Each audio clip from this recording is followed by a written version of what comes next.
क्या आपको किसने भेजा है? नहीं, आप कंट्रोवर्सी क्यों कर रहे हो? मतलब हम इतना अच्छा प्रोग्राम हो रहा है, लोग इतना सम्मान, इतना मान सम्मान दे रहे हैं, तो आपको एज ए खिलाड़ी मेरे से पूछना चाहिए क्या राजनीति क्या होती है? मतलब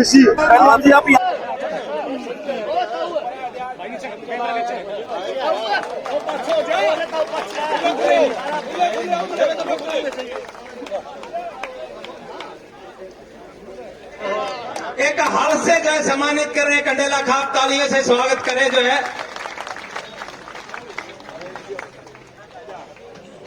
कि जो महिला शक्ति, आपका बहुत बहुत धन्यवाद। तालियां बजा दो, ताली तो बजा दो कम से कम।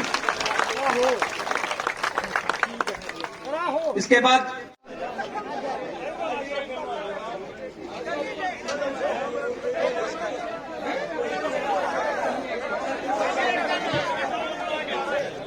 सामने रखेगी, क्योंकि ये भी खटकर टोल को जो है ना आपको अपना ही मानती है, और हमेशा इसने कहा कि मैं खटकर टोल के हमेशा जो है आभारी रहूंगी।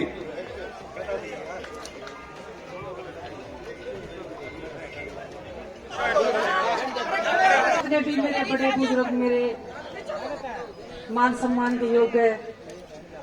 मुझे पता नहीं मैं कैसे संबोधन करूं, क्योंकि मुझे पता है मैं जिंदगी बहू हूं, लेकिन आपने बेटी से भी ज्यादा प्यार किया है मुझे। तो मैं समझती हूँ कि आपकी बेटी का जो भी आप आशीर्वाद जो दे रहे हो, जो भी आप मान सम्मान दे रहे हो, उसको मैं सिर आंखों पे हमेशा रखूंगी। आपका कर्ज तो मैं नहीं चुका पाऊंगी कभी भी। जैसे एक बेटी अपने माँ बाप का कर्ज कभी चुका नहीं पाती है, तो आपका कर्ज भी मैं कभी अदा नहीं कर पाऊंगी, चाहे मैं कुछ भी कर लूँ जिंदगी में। लेकिन बस एक विश्वास दिलाती हूँ आपको कि आपका मान सम्मान, आपकी इज्जत मेरी सिर आंखों पे सदा रहेगी, तो उसके मान सम्मान पे कभी आंख नहीं आने दूंगी।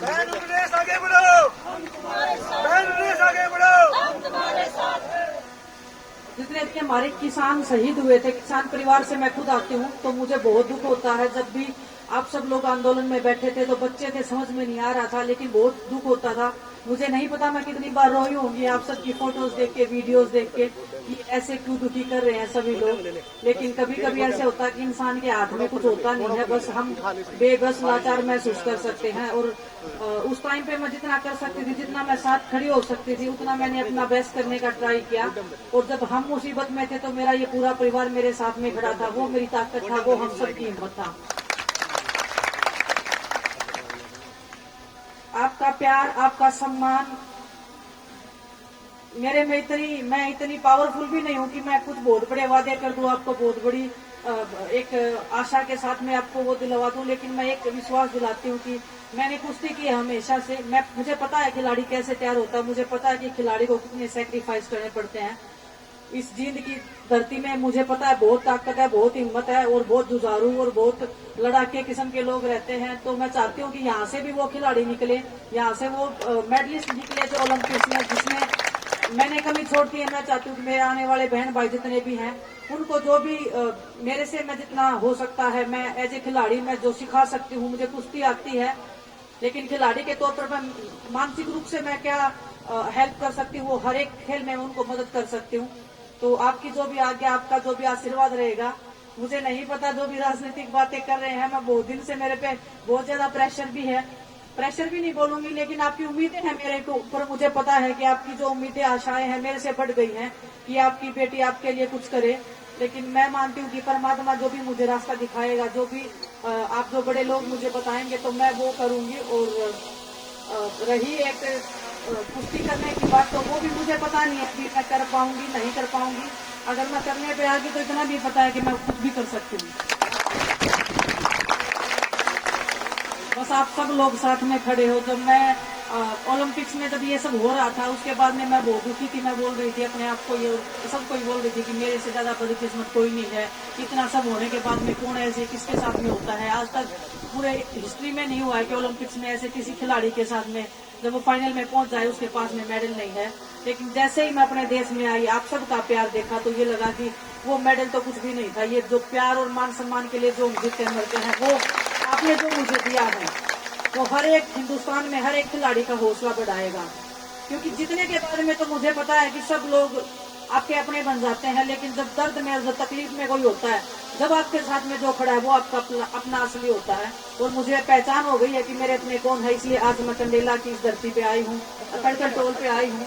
और जितने, क्योंकि जब हम आंदोलन कर रहे थे तो यहाँ से जो आंदोलन की जो एक ताकत जो शक्ति में महसूस हो रही थी लास्ट, ये आंदोलन के टाइम पे भी जब हम आए थे तो आप सबकी जो भावनाएं थी, आपका जो हमारे साथ में समर्थन था, वो देख के हमें जोश मिला था कि नहीं, लड़ाई जारी रखनी है और लड़ाई को आगे बढ़ाना है और अंत तक लेके जाना है। तो आप सबके सहयोग से ये लड़ाई आज भी चल रही है और अभी खत्म नहीं हुई है। ऐसे मत मानना आप खत्म हो गई है, वो लड़ाई चल रही है और जब तक चलती रहेगी, जब तक हमारे अंदर जान है, जब तक हम अपनी बहनों के लिए लड़ते रहेंगे, मान सम्मान की लड़ाई हम ऐसे ही जारी रखेंगे।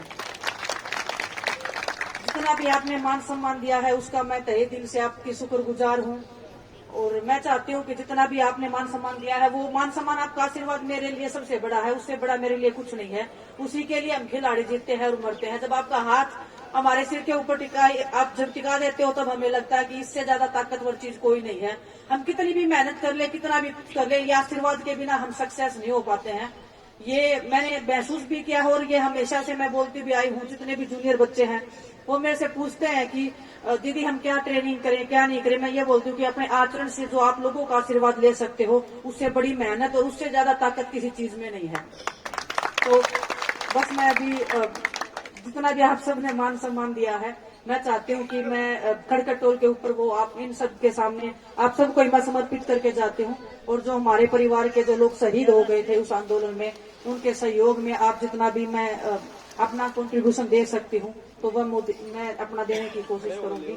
और मेरे पूरे परिवार को मेरी तरफ से श्रद्धांजलि। लास्ट टाइम मैं नहीं आ पाई थी, उसका मुझे खेद है, लेकिन मैं आपके मान सम्मान के लिए लड़ रही थी, ये कुश्ती कर रही थी। मैं इसे मैंने माफी भी मांगी थी कि मैं जब नेक्स्ट टाइम जब ये कुश्तियां हो जाएंगी उसके बाद मैं जरूर आऊंगी।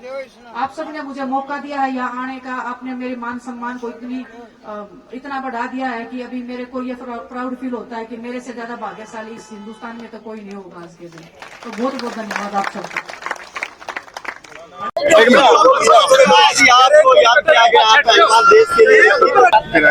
आंदोलन था तब भी यहाँ से क्रांति की ज्वाला उठी थी। काफी अच्छा लगता है यहाँ पे आके, ये क्रांतिकारी लोग हैं और हम इनके बच्चे हैं, तो इनके बीच में आके हमेशा आशीर्वाद पाके बहुत अच्छा लगता है और बहुत प्राउड फील होता है कि मैं भी इस जमीन से, इस धरती से जुड़ी हूँ और अपने लोगों के बीच। हम एक मेडल से चूक गए थे, इसको क्या कहना चाहोगे कि क्या मेडल क्यों नहीं आया, क्या वजह थी? देखिए सर, ये लंबी स्टोरी है। आज वो दिन नहीं है बताने के लिए, लेकिन कोई बात नहीं है। अभी और खिलाड़ी आ रहे हैं हमारे, जूनियर और मेडल लेके आएंगे। हमारे काफी मेडल आए, उम्मीद करते हैं कि अगले ओलंपिक्स में और अच्छे मेडल लेके आएंगे और हम जितना कॉन्ट्रीब्यूशन कर सकते हैं। कुश्ती संघ के प्रधान संजय सिंह ने बयान दिया कि आप कंट्रोवर्सी वाले सवाल मत पूछो मेरे से। संजय सिंह कौन है? कोई मैं नहीं जानती कौन। आप लोग आपसे उम्मीद लगाए बैठे हैं, राजनीति में आपका आगाज होगा, तो क्या आप राजनीति में आएंगे? देखो, मुझे नहीं पता राजनीति में क्या आगाज होगा, क्या नहीं होगा। लोग मतलब क्या उम्मीद लगा रहे हैं, मेरे अपने लोग क्या कह रहे हैं वो मेरे लिए बहुत जरूरी है। जुलाना से आपको चाह रहे हैं, जुलाना से आपका नाम किया जा रहा है। मैं जींद की बहू हूँ जी, ठीक है। यहाँ पे आना और मेरा घर परिवार है, मैं यहाँ पे रहती हूँ, मेरे ससुर जी यहाँ पे आते हैं, मेरी मम्मी जी यहाँ पे रहती हैं, तो मेरा मतलब एक लगाव और हमेशा से मतलब सुनते आए हैं जींद, क्योंकि जींद हरियाणा का गढ़ है, तो मतलब अच्छा लगता है। मैं प्राउडली कहती हूँ कि हाँ मैंने शादी होती थी, तो इससे ज्यादा कुछ नहीं है। तो खेलों में जारी रहेंगे या राजनीति में? आप बता दो। दोनों बढ़िया हैं, तो दोनों कर लेंगे। बजरंग पुनिया भी कह रहे कि हम चुनाव की तैयारी को लेकर क्या इसका क्या बजरंग पुनिया कह रहे कि आपको किसने भेजा है? नहीं, आप कंट्रोवर्सी क्यों कर रहे हो? मतलब हम इतना अच्छा प्रोग्राम हो रहा है, लोग इतना सम्मान, इतना मान सम्मान दे रहे हैं, तो आपको ऐसे खिलाड़ी मेरे से पूछना चाहिए क्या राजनीति क्या होती है? मतलब पहलवान जी आप यहाँ पे किस तरह का मान सम्मान मिला आप लोगों को? जी आप खिलाड़ी है, जो खिलाड़ी आपका सम्मान भी हुआ, आपने संन्यास लेने की ऐलान किया, वो आज आपने सर देखिए, कुश्ती बहुत मुश्किल गेम है, इतना आसान नहीं है। 30 की उम्र में आके सभी लोग तो भी हमें बोल रहे थे खत्म हो गए है, लेकिन मैंने वो करके दिखाया है। जिस दिन मेरा मन क्लियर हो जाएगा, जिस दिन मेरे विचार क्लियर हो जाएंगे, उस दिन मैं सोचूंगी मेरे को क्या करना आगे। लेकिन एज कोई बाधा नहीं है बिल्कुल भी मेरे उसमें, लेकिन मेरा इमोशनली मैं बहुत ज्यादा ब्रेक डाउन हो रखी थी पहले भी, अभी भी हूँ। अभी मेरे को टाइम नहीं मिला है, जैसे ही मैं आई हूँ तो इतने स्वागत, इतने लोग मुझे बुला रहे हैं, तो जिस दिन शांत से बैठूंगी उस दिन मैं डिसाइड करूंगी मेरे को क्या करना है रेसलिंग के उसमें। लेकिन एक बात तो तय है कि हमारा रेसलिंग का जो भविष्य है वो बहुत उज्जवल है। जब आप मेडल जीतते थे बहुत खुशी, और आज हरियाणा की धरती पे आपको हर जगह मेडल मान सम्मान बढ़िया लगा। देखो दोनों बढ़िया है, मैं कंपैरिजन नहीं कर सकती दोनों का। एज ए खिलाड़ी मेरे लिए वो मेडल भी उतना ही जरूरी होता था, लेकिन वो मेडल इसलिए जीतते थे हम ताकि लोग हमें वो मान सम्मान और वो प्यार दे। बिना मेडल के वो मान सम्मान प्यार पाना भी बहुत बड़ी एक उपलब्धि मानती हूँ मैं अपने आप के लिए, और भाग्यशाली हूँ कि मैं इतना सब मिल रहा है मुझे। और बस एक मेरा दायित्व बढ़ गया है, मेरे पे जिम्मेदारियां बढ़ गई है, लोगों की आस और उम्मीदें हैं। चाहे मैं कुश्ती में जाऊं, चाहे मैं आगे कोई एकेडमी खोल रही हूं, तो एक फ्यूचर जनरेशन का जो सवाल है वो लोग मेरे से उम्मीद कर रहे हैं। तो मैं डेफिनेटली मतलब रेसलिंग में जितना कंट्रीब्यूट कर सकती हूँ, अपने टैलेंट को जितना मैं दे सकती हूँ, भगवान ने जो मेरे को दिया है वो मैं चाहूंगी कि मैं अपनी रेसलिंग में यूज करूँ। आपके ताऊजी से इस बारे में कोई बात हुई? किस बारे में? आपके मैं कभी भी अपने फैमिली में, हमारे ऐसे नहीं है कि ताऊ जितने सख्त थे हम कभी बात नहीं करते हैं। तो ताऊ जी पापा जी जो भी थे, नमस्ते के अलावा हमारा कोई बात नहीं होता है कभी भी। ठीक है। हाँ जी, धन्यवाद।